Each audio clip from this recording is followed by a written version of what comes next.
Hello guys, good morning.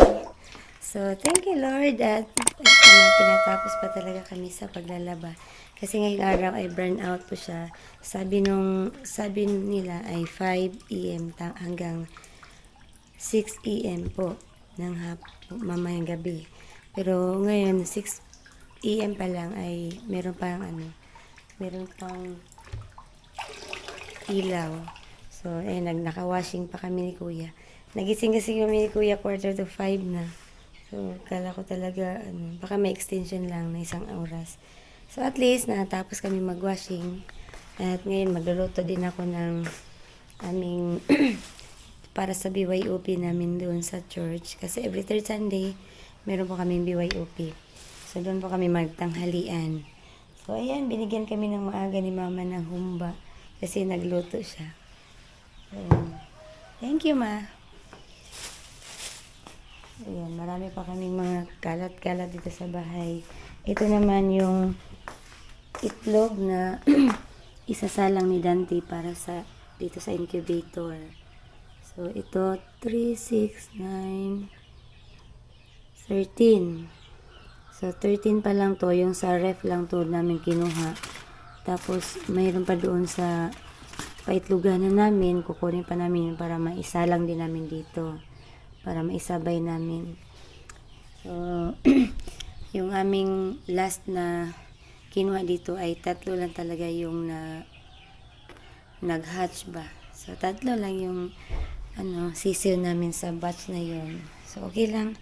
At least ngayon, medyo madami-dami. Kasi meron pa kaming kukunin doon sa paitluganan namin. So, hopefully na mag-hatch po sila lahat. Medyo marami-rami na rin yung aming sisil. Sana ay lahat ay magiging lumaki po sila ng maayos. Tsaka malulusog ng mga manok. So ngayon, yan sasampay na kami ni Kuya. Tapos na ni Kuya to na nilabhan. Kasi dito ako yung iba, dito na lang ako nagsampay, nag-washing. Nagbanlaw sa loob para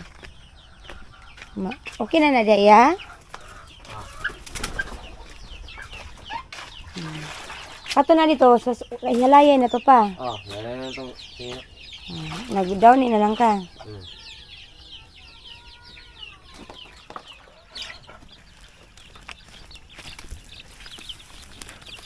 Sa dako ng usa?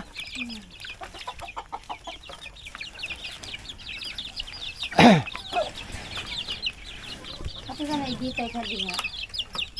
Wala lagi alambre na. Wala na alambre? Salitay pa. Pinanlambi ako kong alambre kay. Yan.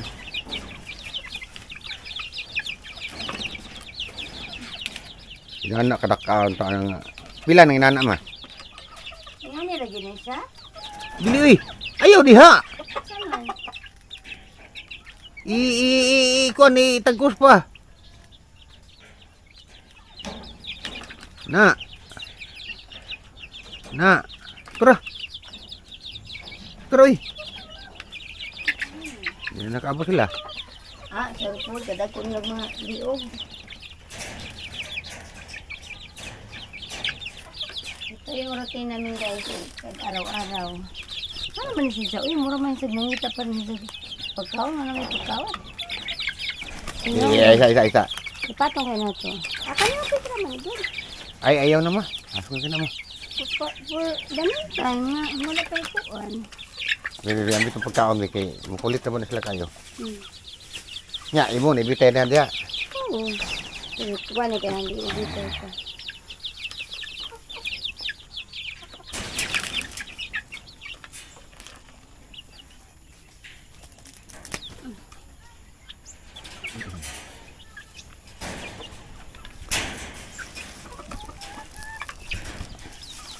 Lupa na po ha. Lupa na pa.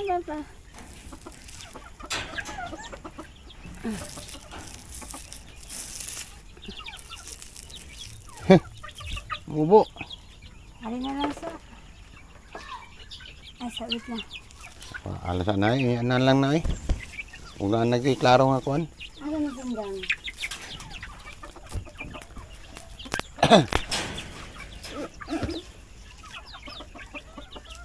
Kay Hugo, manggod. Basta di siya ibitay. Ang gawa sa isa. Tara! Timba tayo, timba!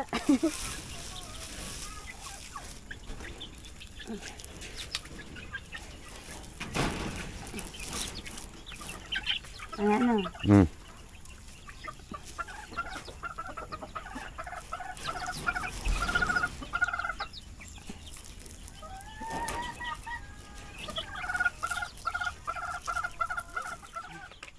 Lalaki niyo ha. Ang saan naman siya may ngani man siya pa? Wow. Sila man tanan. Sapay mo, ako na pa. Magawas ba? Yan daw eh. Mga anak sila no? Ang amo nila guys, mga maamo na mga manok. Ang katunggag mo, para ba ito na nakwenta? Tangtaan. We.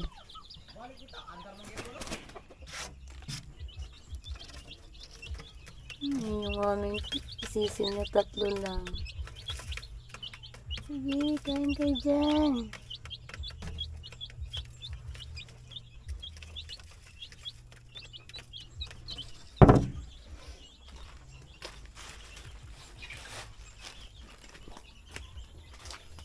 Sige na kaya magluto na ko iskabitsin na. Paghaling na rin niya. Katong sini, buta na rin, inita pa man nung hindi hinoon.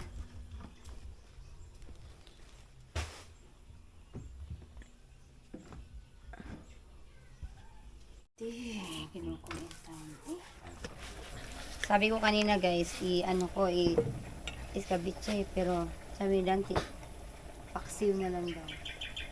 Magpaksiw na lang daw ako. Mas masarap daw pag paksiw. Kasi pag pirit, paborito ni Dante yung paksiw. Ipagita natin.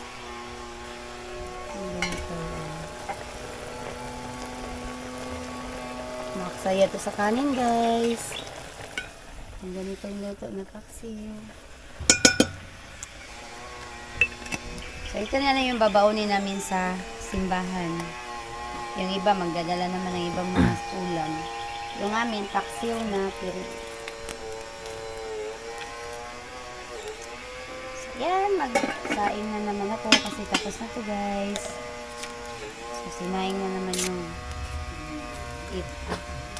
ipuli na ko ba? Pinitan mo. So ligo na kami para makapagsimba na po kami guys. Sa'yo na ligo yan, kuya? Ikaw.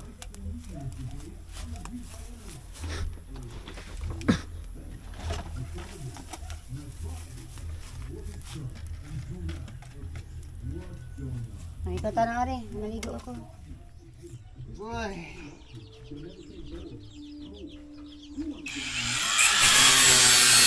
Bako, hindi na. Mo pa.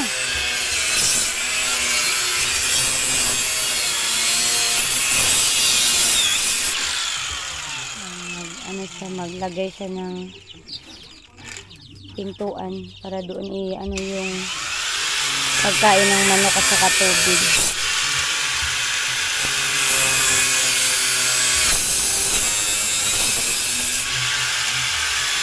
Gusto ko dakon tayo to, kira na yan ah.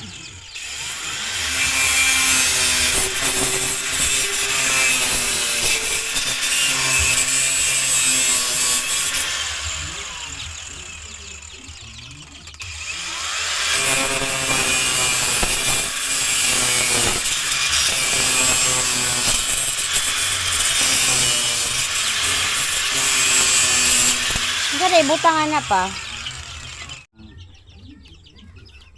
Nylon? Eh, lambre. Wala naman kaya alambre. Dito, katong naikuan, siguro. Nakita ko. Nylon lang sa diay pa.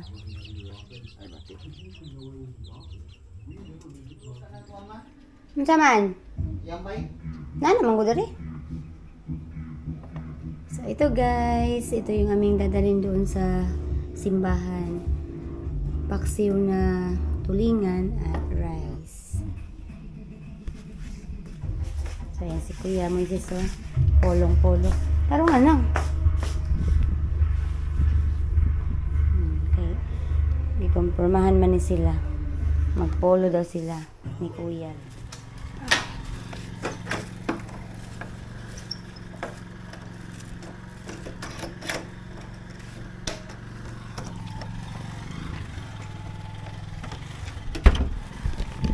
Guys, punta na kami sa church. Hanas Kuya? Ang yang gitara ras Kuya? James! Dito na.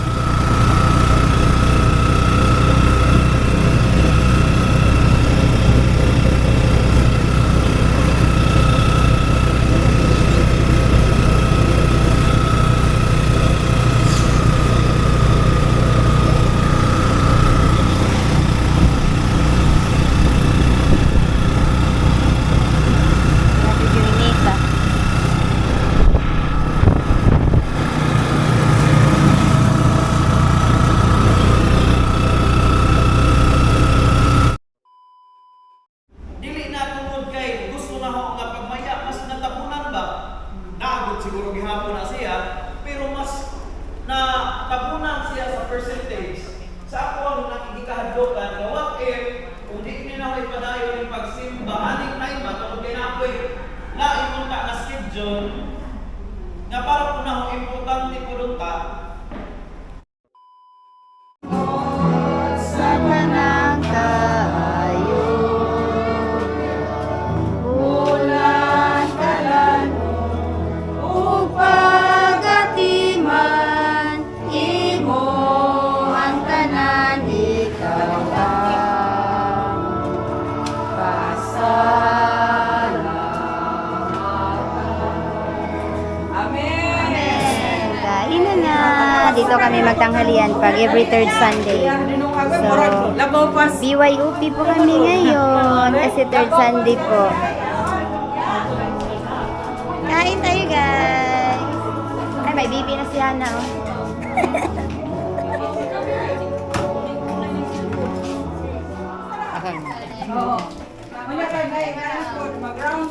Wow, may chocolate kami galing sa ni Maymay, galing sa Taiwan. Thank you. Oh, Japan pala. I mean Japan. Moshi Moshi, watching me. Ha? Di ka ganahan? Ako mukha ka ng Loren. Ha?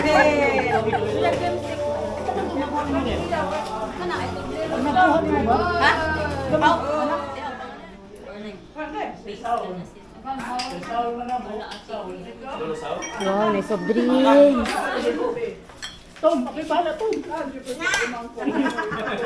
Parkol lang ako, parkol. Parkol lang ako, parkol. Ate, yung mate. Cooking is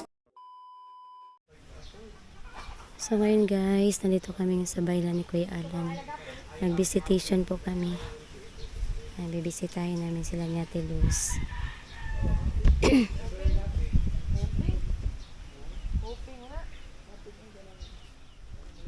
Nandito na si Nanay. Kami sa mangga. Nagpahangin.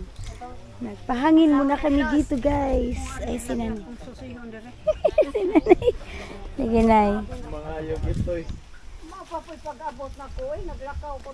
Sabi ni Moises, sumama lang daw siya para sa tuta. Itoy.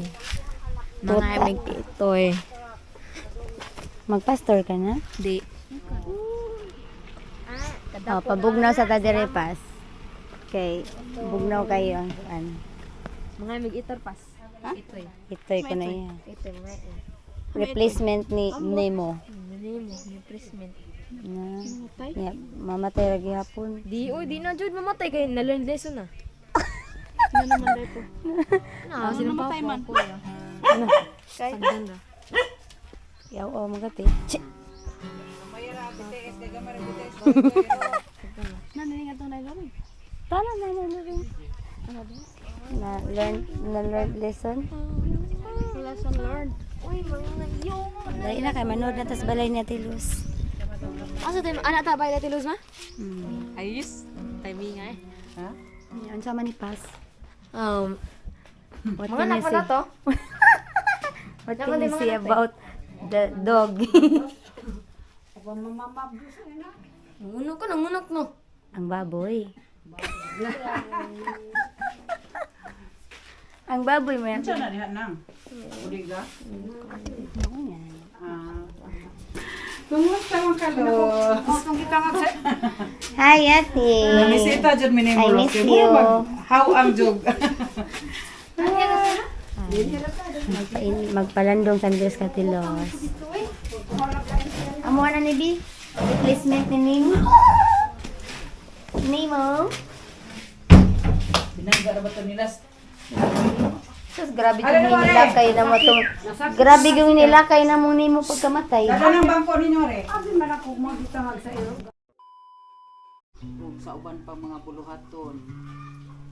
Aniya kami Ginoo aron among ipabati sa among igsuon ang dako kahangawa sa among kasing-kasing. Tugot Ginoo nga ikaw ang magalihok diha sa among mga pagampo. Pahigayon Ginoo. Labi na sa mga tibuok pamilya ni Lois Ginoo. Tugot nga ikaw gayud ang mahimaya ug ikaw Ginoo ang magapalig-on sa ilahang mga kinabuhi taliwala sa unsa man ang mga gumunhap sa kinabuhi nga mo'y hinungdan sa mga kaluya sa panglawas ug ingon man sa espirituhanon nga pagkaluya Ginoo. Wala kami mahimo sa among kaugalingon gawas kon ikaw Ginoo ang magapamuhat kauban namo. Mao kini among pag-ampo o mga pagpasalamat. Mabati o masinati nato ang kawadong espirituhanon.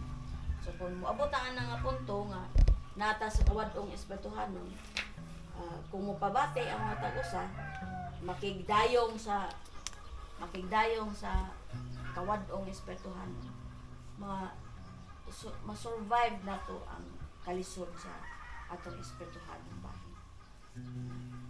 Kung bati nato na dito ta kanahuna og daotan ng mga buhat sa atong personal na kinabuhi kay na may katambayayong nato sa mga kabugat nato sa espirituhanon o sa physical na kahimtang. So mao na no na nalipay pod ko nga ni ata ni gahin sa kabisi nato bakasyon naman pod hinuon mantay bigalian na mga ano na panahon na naman sila sa kabugat, itugot o Diyos na tabangan mo sila. Habang sa aming mga pangamuyo, kami nagig-alayon, manta, Ginoo, mga tagad sila kagaya.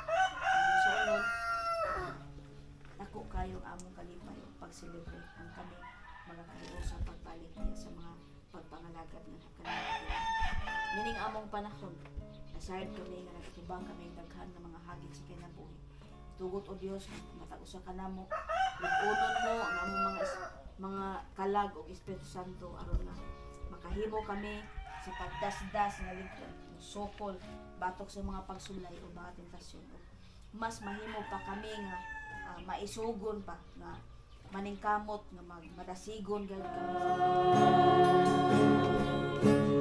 Makuyo nga balaan ligaya ng dautan ako nasang yun ng Diyos magatubang bayo